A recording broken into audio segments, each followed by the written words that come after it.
पाक युद्ध रोका फिर भी नोबेल नहीं मिलेगा, ट्रंप का नया दावा, मोदी पहल ही कर चुके हैं खंडन। नमस्ते, मेरा नाम नाज़िया है और आप देख रहे हैं एनडीएस न्यूज। अमेरिका के पूर्व राष्ट्रपति डोनाल्ड ट्रंप एक बार फिर सुर्खियों में है। इस बार वजह है उनका दावा कि उन्होंने भारत और पाकिस्तान के बीच युद्ध को टाल दिया था, लेकिन इसके बावजूद उन्हें नोबेल शांति पुरस्कार नहीं मिलेगा।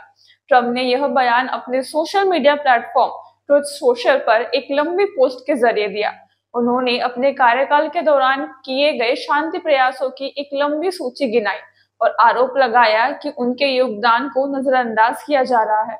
ट्रंप ने कहा, मैंने भारत और पाकिस्तान के बीच युद्ध को रोका, मैंने सर्बिया और कोसोवो के बीच समझौता कराया, मैंने मिस्र और इथियोपिया के बीच जल विवाद को संभाला, मैंने अब्राहम समझौते के जरिए इसराइल और अरब देशों को साथ लाया, लेकिन फिर भी मुझे नोबेल शांति पुरस्कार नहीं मिलेगा, चाहे कुछ भी कर लूं।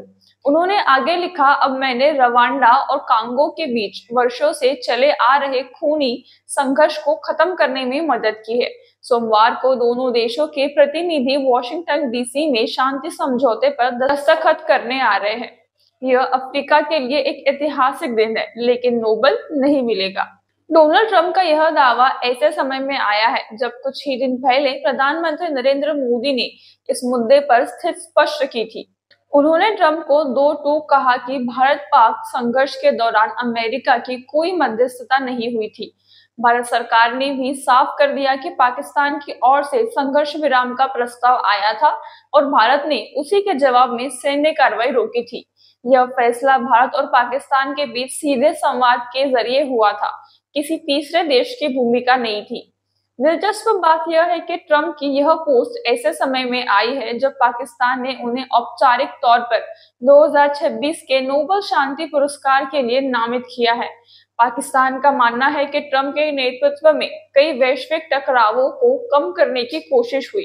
ट्रंप ने यह भी दावा किया कि अगर उन्हें फिर से राष्ट्रपति बनने का मौका मिलता है तो वह रूस, यूक्रेन और इजराइल ईरान के बीच जारी युद्ध को भी जल्द खत्म कर देंगे। उन्होंने खुद को शांति का दूत बताते हुए कहा कि उन्होंने हमेशा बातचीत और समझौते को बढ़ावा दिया। हालांकि आलोचकों का कहना है कि उनके कार्यकाल के दौरान कई समझौते शुरू जरूर हुए, लेकिन उनमें से बहुतों का कोई स्थायी असर नहीं रहा। साथ ही यूक्रेन और गाजा में जंग अब भी जारी है।